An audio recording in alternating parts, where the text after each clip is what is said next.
할렐루야.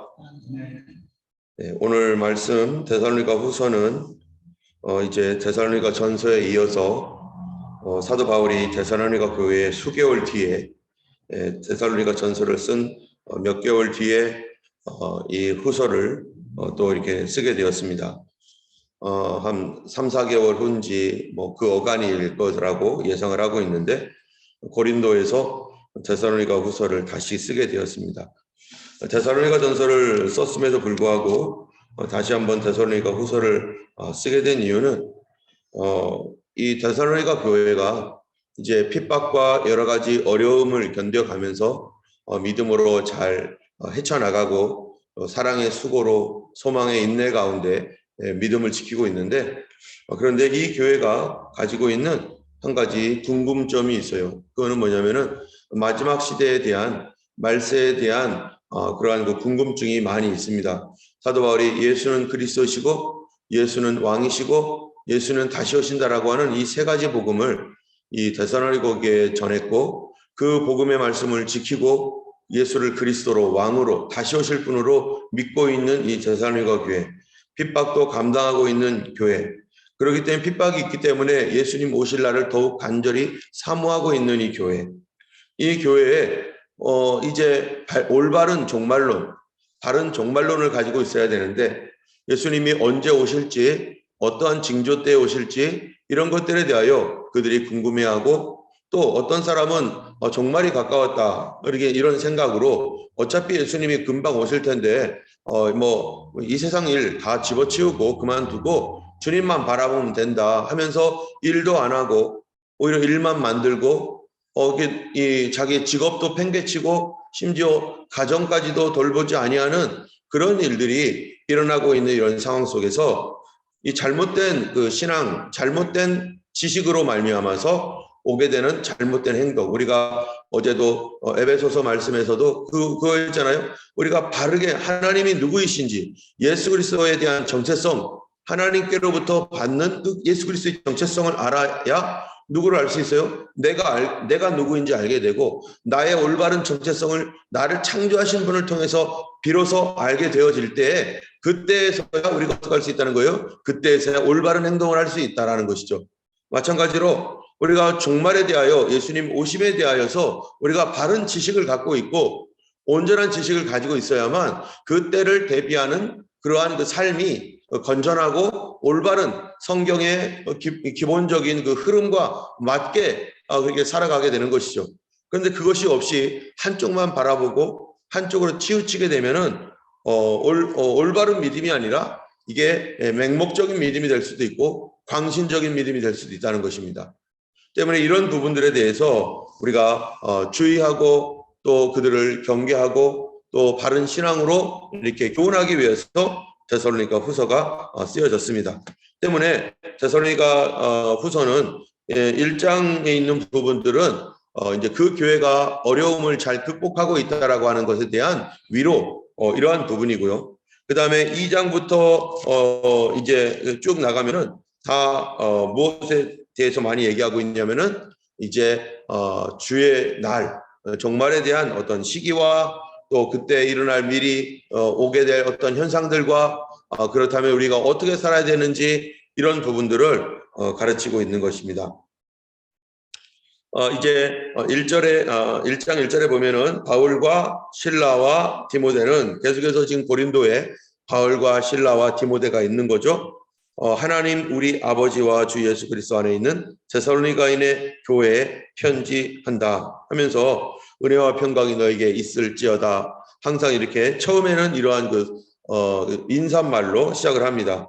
3절에 데살로니가 교회의 현재 상황이죠. 형제들아 우리가 너희를 위하여 항상 하나님께 감사할지니 이것이 당연함은 너의 믿음이 더욱 자라고 너희가 다 각기 서로 사랑함이 풍성합니다.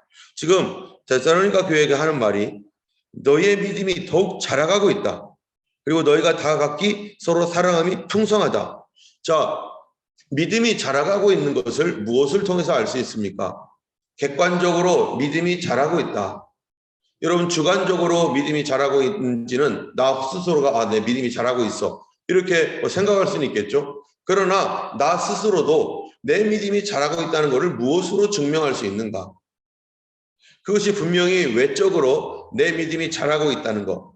우리가 나무를 심으면은 이 씨앗을 심으면 씨앗이 자라는 거 우리가 땅 속에 있을 때는 안 보입니다. 그런데 줄기가 나와서 이제 잎이 피고 점점점 자라면은 우리가 보면서 아 자라가고 있구나라는 것을 객관적으로 보고 누구든지 이 씨앗이 이제 드디어 자라서 나무가 되어가고 있구나 자라가고 있구나라고 하는 걸 누구든지 볼 수 있는 것처럼 바로 내 믿음이 자라가고 있다는 것을 나만 느끼는 게 아니라 다른 모든 사람들도 누구든지 아 정말로 믿음이 강하고 믿음이 자라가고 있구나 저 사람들이. 그리고 여기 보니까 너희의 사랑이 서로 사랑이 풍성합니다. 이것도 내 마음속에만 사랑이 풍성하다라고 하는 그런 것뿐만 아니라 정말로 사랑이 풍성하다라고 할 때는 뭐예요? 객관적으로 다른 사람이 보더라도 믿음이 자라가고 있고 사랑이 풍성하고 있고 이거를 뭘로 봅니까? 바로 그들의 삶에 나타나는 행동으로 보는 거죠. 과연 믿음이 있는가 없는가는 내 안에서만 있는 게 아니라 내 바깥으로 나타나는 그런 삶을 통해서 객관적으로 보여지는 것이죠. 그 객관적으로 보여지는 그 믿음의 자란이 무언가면요. 4절에 이렇게 말합니다. 그러므로 너희가 견디고 있는 모든 박해와 환난 중에서 너희 인내와 믿음으로 말미암아 하나님의 여러 교회에서 우리가 친히 자랑하노라. 사도 바울이 지금 자랑스럽게 여기고 있어요. 데살로니가 교회가 모든 박해와 환난 가운데 있습니다. 가정 안에서의 박해, 가정 밖에서 사회적으로부터 직장에서 예수를 믿는 믿음 때문에 그들이 받는 여러 가지 곤란한 문제들과 또 어려운 문제들이 많이 있습니다. 그런데 정말로 이 그들의 믿음이 있는 그런 모습이 어떤 모습이냐? 그들이 그거를 인내로 견디고 있다는 거예요. 그걸 다 받아내고 있다는 거예요. 그걸 다 참고 그리고 서로 사랑함으로써 이 여러 가지 성도들을 위하여 서로 수고해주고 그들을 위로해주고 지켜주면서 믿음이 언제 자라는가? 그리고 믿음이 언제 자랐다라고 우리가 확인할 수 있는가? 바로 어려움을 당할 때 내 믿음이 얼만큼 자랐는지 알게 되고 어려움을 통해서 우리는 더 견고해지고 든든해지는 것입니다. 여러분 바람이 불을 때 나무의 뿌리는 살기 위해서 어떻게 하는 거예요? 더 강하게 뿌리를 내리는 거죠. 어려움이 있으면 더 많은 열매들이 오히려 맺어지는 거예요. 예전에 이 대추나무가 있으면요. 대추나무에 대추를 많이 열리게 하려면은 거기에다가 꼭 염소를 메어 놓는답니다. 여러분 왜 염소를 메어 놓습니까? 대추가 많이 열리는 것과 염소를 그 대추나무에다가 이렇게 메어 놓는 거 무슨 상관이 있습니까? 바로 염소가요. 자꾸 대추나무를 들이받는데요. 등 들이받고 이제 목에 목줄이 매여 있으니까 이리 갔다 저리 갔다 나무를 자꾸 흔들고 들이받고 그러면 나무가 이 위기의식을 느끼나 봐요. 그래서 이 자기의 씨앗을 많이 자기가 죽을지 모르니까 그래서 열매를 많이 맺는다는 거예요. 그래서 이 대추나무에 대추를 많이 열리게 하려면은 예로부터 이렇게 염소를 메어 놨답니다. 어려움을 당할 때 성도가 어떤 일이 일어나 열매를 맺는 준비를 하게 되고 열매를 맺게 되어지고 그리고 그거를 통하여 자라가게 되고 더 뿌리가 든든하게 내려지고 그러한 일들을 통해서 우리가 정말 이 사람이 믿음이 있는지 없는지 믿음이 어느 정도 있는지 확인할 수 있는 거죠. 그래서 데살로니가 교회는 이 주변에 있는 핍박을 통해서 그 교회가 지금 믿음이 자라가고 있고 믿음이 사랑이 성숙해가고 있는 그러한 상황이기 때문에 사도 바울이 이거에 대하여 굉장히 기쁘고 자랑스럽게 여기는 거죠. 우리가 예수님 믿으면서 예수 믿는 것 때문에 곤란을 당해보고 또 여러 가지 창피를 당하기도 하고 또 매를 맞기도 하고 또 어떤 사람들은 정말로 가정 안에서 정말 이 내침을 당하기도 하고 심지어 지금 중동 지역이라든지 이런 곳에서는 정말로 우리가 생각하지 못했던 많은 어려움들을 이 무슬림에서 기독교로 개종하는 그런 사람들 정말로 이러한 그 어려움 속에서 예수 믿는 많은 크리스찬들이 정말 힘든 가운데서 몰래 숨어서 예배를 드리면서 여러분 북한에 있는 성도들이 믿음이 좋겠습니까? 아니면 우리처럼 이렇게 편안한 곳에서 믿고 있는 우리들이 믿음이 좋겠습니까? 하나님이 보실 때 누가 객관적으로 볼 때 정말 믿음의 사람이겠습니까? 아무도 새벽 기도를 나오든 주일 예배를 뭐 나오든 안 나오든 방해하지 않는데 우리가 잘 나오고 있어요. 그거 가지고 우리가 믿음이 좋다라고 말할 수 있는가? 방해를 무릅쓰고 교회를 나오고 있어요. 예수님을 믿고 있어요. 누가 진짜 믿음입니까? 방해를 무릅쓰고 나타나는 그러한 그 신앙. 그럼에도 불구하고 예수를 믿는 신앙. 그래서 이 다니엘의 세 친구 사드락 메삭 아벤느고가 어떤 믿음을 보여줬습니까? 하나님 앞에 그리 아니하실지라도 나는 왕이 세운 금신상 앞에 절하지 않겠나이다. 그리 아니하실지라도 방해가 있어도 어려워도 또 하나님의 어떠한 특별한 능력의 도우심과 보호하심을 받지 못한다 할지라도 나는 주님을 믿는 그 믿음을 나는 포기하지 않겠다. 이게 진짜 믿음 아니겠어요? 그런데 이러한 믿음의 그 역사가 뭐가 되느냐? 5절에 보면은 이렇게 말합니다. 이는 하나님의 공의로운 심판의 표요. 너희로 하여금 하나님의 나라에 합당한 자로 여김을 받게 하려 함이니 그 나라를 위하여 너희가 또한 고난을 받느니라. 하나님 나라에 합당한 자, 하나님 나라를 상속받을 자, 하나님 나라에서 멸류관을 받고 너 수고했다. 너 어서 들어와라. 네가 진짜 하나님 나라의 백성이다. 라고 하나님 나라에 합당하게 여길 수 있는 그러한 그 증거가 뭐가 있는가? 내가 하나님 나라에 합당한 사람인가? 그것은 바로 그 나라를 위하여 고난 받았는가? 그 나라를 하나님 나라를 위하여 고난 한 번이라도 받아봤는가? 아니면 고난이 올 때마다 계속 피했는가? 하나님 나라가 우리 가운데 임하고 있는데 그 나라에 가기 위하여 우리가 뚫고 가야 될 많은 장벽이 있는데 장벽만 나타나면 포기하고 장벽만 나타나면 뒤로 돌아가고 어려운 일만 생기면 예수님 부인하고 이게 믿음입니까? 그건 예수 믿는 게 아니라 예수를 이용하려고 사용하려고 하는 거죠. 하나님 나라에 대한 관심이 없어요. 예수님을 이용해서 어떻게 하면 내가 원하는 것을 얻어낼까? 기도 제목이 다 그런 거 아니에요? 진짜 믿음은 그 나라를 위하여 고난조차도 통과해야 된다면 통과해 가는 것. 그게 진짜 믿음이죠.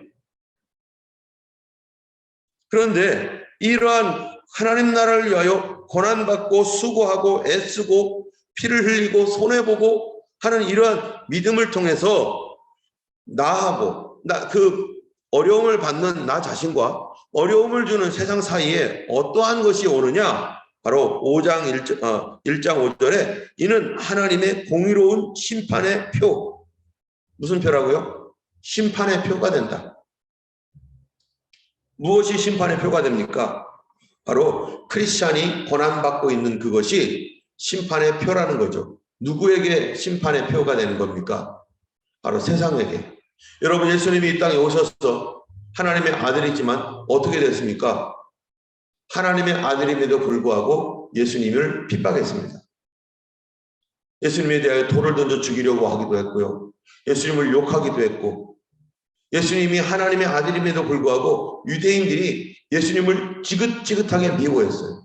사도 바울도 그랬던 사람 중에 하나이고요.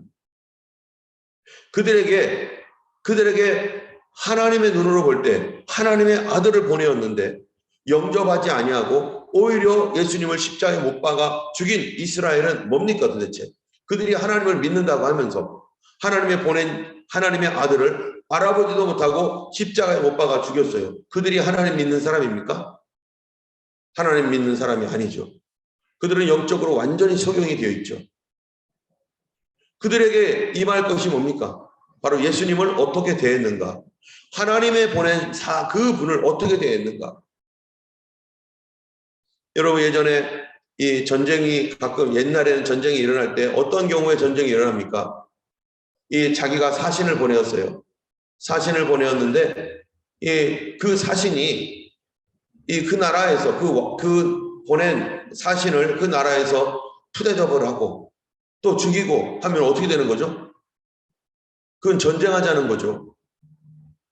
다윗이 이 이 자기의 그 사신을 이 다른 나라에 보내어 가지고 그래서 그 나라의 이 어려운 일들을 위로하려고 보내었더니 그 나라에서 어떻게 했어요?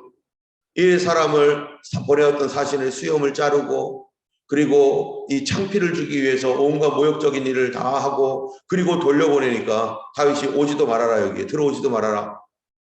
그 다음에 뭐가 일어납니까? 그게 뭡니까? 누구를 모욕한 거예요? 그 사신을 모욕한 겁니까? 아니면 그를 보낸 자를 모욕한 겁니까? 그를 보낸 자를 모욕한 거죠. 그러니까 다윗이 어떻게 합니까?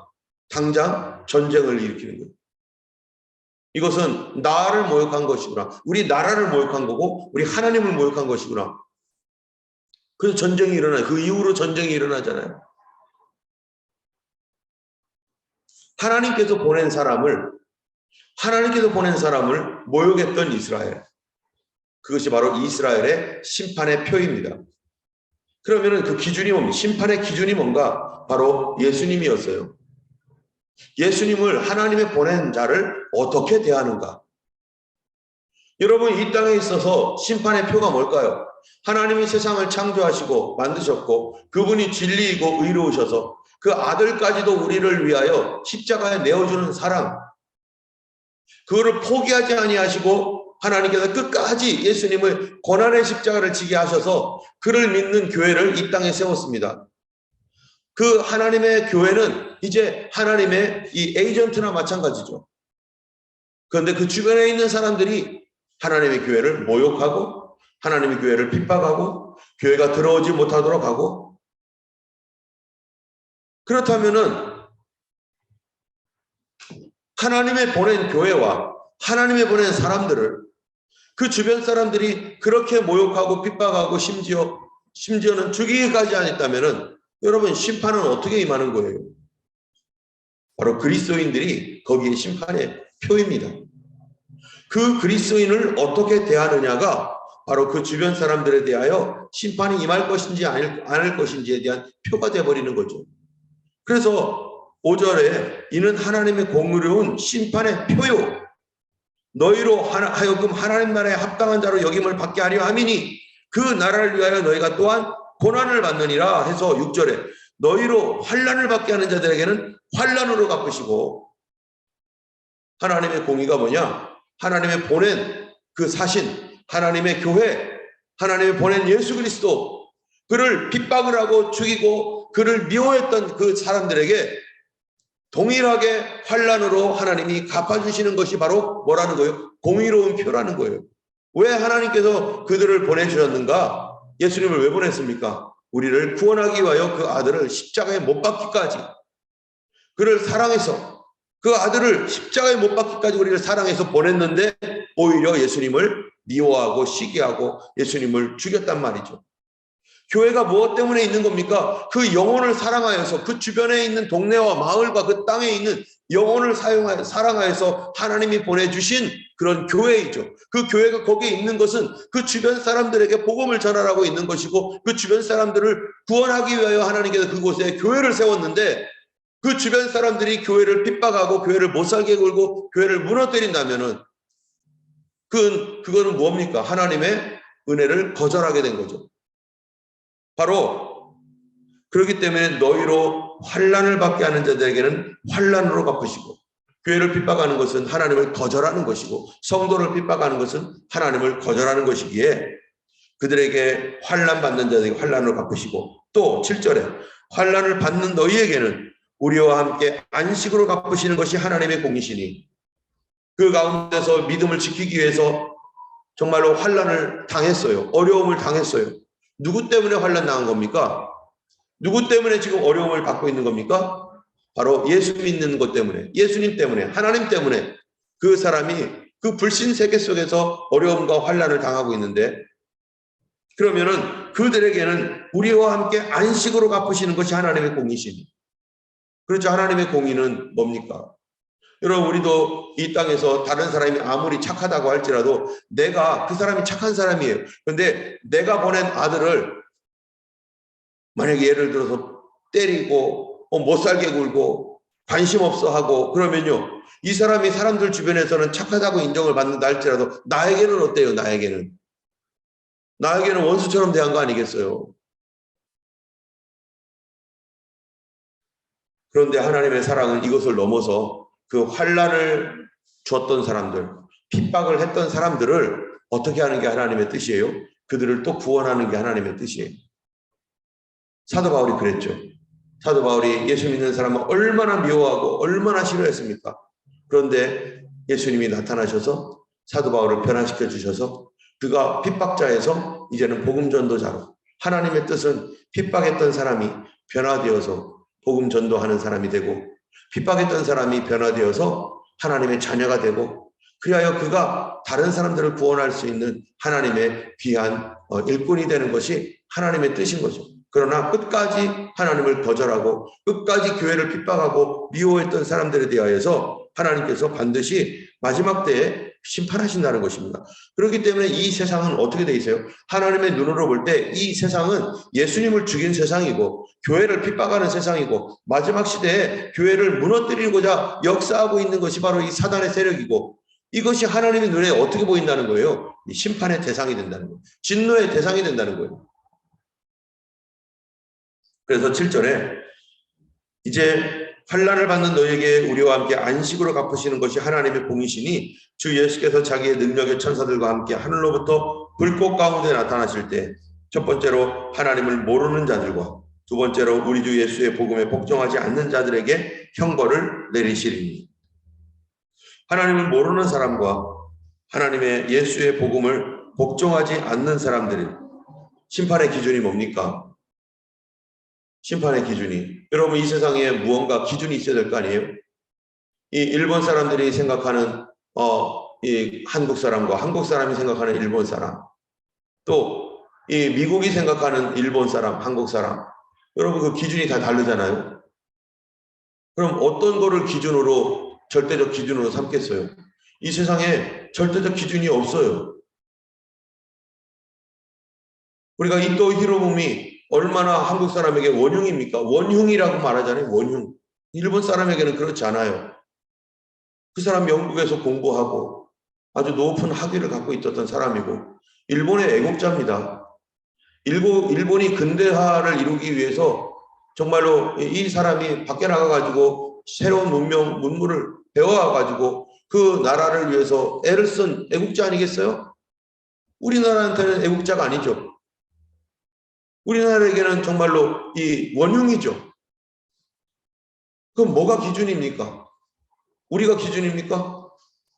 이순신 장군은 우리한테 영웅이죠. 영웅이 아니라 성웅이에요. 성웅. 이순신 장군보다 더 위대한 장군이 어디 있어요? 그런데 일본 사람들에게는요, 성웅이 아니라 원수죠. 누가 기준이에요? 기준은 우리를 창조하신 하나님의 기준입니다. 하나님의 기준에서 심판을 하실 거죠. 예수 그리스도가 심판자이고, 그렇다면 교회를 어떻게 대했는가가 이 세상의 심판의 기초가 될 것입니다. 어떤 날 지금 이미 그런 심판이 있는 나라들도 있죠. 교회를 핍박했고 교회를 버렸던 그런 나라들이 또는 그런 사람들이 당하고 있는 여러 가지 어려움들. 마지막 시대가 뭡니까? 마지막 시대의 심판이 교회를 다 무너뜨리고 교회를 파괴했던 이 세상에 대하여서 하나님의 공의로운 심판이 내려지는 것이죠. 오늘 우리는 내가 받고 있는 어려움과 환난들, 나는 피하는 사람인가? 아니면 그것을 정말로 뚫고 가는 사람인가? 나는 나의 믿음은 어떤 믿음인가? 편안한 가운데 잘 믿는다고, 편안한 가운데 이렇게 이런 것 저런 것도 다 할 수 있다라고 하면서 오는 것, 그게 무슨 자랑이겠어요? 그런데 우리는 이거를 자랑으로 여기는 시대에 살고 있습니다. 이것도 못하는 사람들이 있기 때문에. 그런데 우리가 착각하지 말아야 될 것은 이것도 못하는 사람들을 바라볼 것 아니고 그거 우리가 자랑할 것이 아니에요. 오히려 북한과 또 이 중국과 이런 핍박받는 곳에서 핍박에도 불구하고 예수를 믿는 믿음을 붙들고 있는 그 사람들 앞에 우리가 현재 하고 있는 그 일이 무슨 자랑이 되겠습니까? 우리가 그들을 위해서 기도해야 될 책임이 있고, 참으로 이 땅에서 우리 하나님 앞에서 이 복음을 증거하는 그런 이 사명들을 우리가 끝까지 잘 감당해야 될 것이고, 우리 자신만을 만족하는 그런 믿음이 아니라 참으로 이 하나님의 마음을 헤아릴 수 있는 그러한 우리가 되기를 원합니다. 오늘도 이 땅 가운데 어려움과 핍박을 당하고 있는 많은 사람들을 위해서 기도해 주시고, 또 혹시 우리 가운데 육신의 어려움이나 이런 것에서 믿음이 흔들리고 있는 성도들이 있다면 참으로 그들도 그 어려움들을 이길 수 있는 믿음을 하나님 더 견고하게 붙들어 주셔서 참으로 하나님이 칭찬하시고 하나님이 기뻐하시는 그러한 믿음의 사람들로 모든 성도들이 견고해질 수 있도록 우리 옆에 있는 성도님들을 위해서, 우리 어려움을 당하고 있는 성도님들을 위해서 우리 함께 기도해 주시기를 원합니다.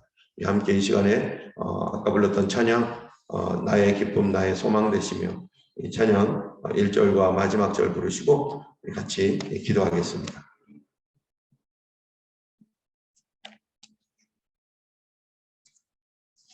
95장입니다.